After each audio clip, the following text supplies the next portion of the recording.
Hello, brave parents raising teens. I want to talk to you today about vulnerable parenting. You know, we're not perfect, and our teens don't even need us to be. They need to see our humanity and how to cope with it, how to cope with the highs and the lows and grow through character building experiences. They need all of that as their model. And then they can take what they like and leave the rest and find other role models as well. That's how it works. So I want to share today about when and how to be vulnerable in a way that can help you grow the relationship. But first I want to share a story, and I need to let you know that this may be triggering for some because of your grief about your pets. I lost my dear basset hound of 12 years this week, and he was in a lot of pain, and it was time to let go, and I decided to euthanize him and had a wonderful, caring, in-home vet come to the house to do it. And he was obviously anxious with a new stranger in the house. He has some, what I always called stranger danger, and she explained to me as he was receiving the sedative just to calm down that he had a high protective instinct. And that really fit because of my emotional needs at the time when he was a puppy, and maybe because of his DNA. She said more likely towards the genetic code, but I know from my own conscious work that we co-create these environments, and so I probably fed into his protective nature, and he felt so committed to me and was such a loyal, committed, protective dog of me and my girls. And it was an honor to be his human and to be his human. And the grief is still at the surface because I miss him. But we had a wonderful life together, and I'm really grateful for that. But by her explaining his protective instincts, it helped me see him in a new light. It helped me not see his behavior as a negative thing. And I had done that in his early years, unfortunately. I didn't fully understand that he was truly trying to protect us when he would sound off like basset hounds do. But most basset hounds are these really loving characters that embrace everybody. But he had this, really powerful watchdog to him. And she said, that's just, that was his nature. That was his instinct. That's what his job was. And he saw that. It's why I thought he was anxious, but it wasn't anxiety. It was this high level protective nature.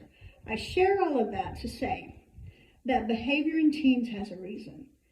It may be their personality, genetic code. We don't get to mold all of that. They come who they are. We get to support their growth into their authentic selves. So the beautiful part about that is that we get to unconditionally accept them and struggle to accept them, but know that as we learn and grow, we can see their behavior as expressing their authenticity, their needs, maybe some needs that aren't met. And so that brings us to the opportunity to be able to ask them how we're doing. Ask them to give us a grade on our parenting. Talk about what works for them, what they like in our parenting, what they don't like. And asking these deeper questions, these open-ended questions. Tell me what you like about me as a mom. Tell me what you'd like to see me change as a mom. And I want you to know I'm not going to comment on it. I'm not going to give advice about it or justify my behavior. I'm going to listen and take it in and see if they will share what it is they don't like. Now, that doesn't mean that is an end-all critique of your parenting. It means it's their perspective. And their perspective can be helpful in knowing who they are. And for example, with my dog, I got to even understand and be grateful for his protection of us. And whatever their character trait is that may be triggering to you, that will help facilitate your growth, maybe you get to see that in a new way by being vulnerable and asking the questions. I'd like to hear from your perspective how you think I'm doing. Now, obviously, you're not going to ask these questions when there's been a row, when there's been a difficulty, when you're trying to work through, some consequence of behavior. But or even in mental health crisis, whatever struggle they may be having, whether that's grieving a friend or something deeper, a depression or anxiety. But you find the right time to talk about, hey, would you give me some feedback about how you think I'm doing? Because I want our relationship to always grow and change.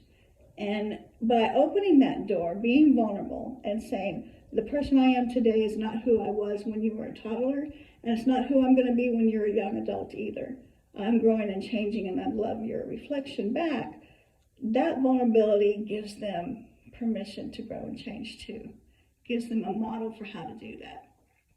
So I hope you'll think about asking those wonderful questions. What do you like about how I parent? What don't you like about how I parent? And what do you think needs to change? What would you change when you are a parent?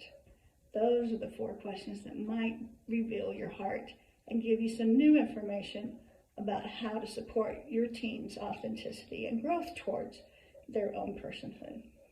Till next time, enjoy your teen.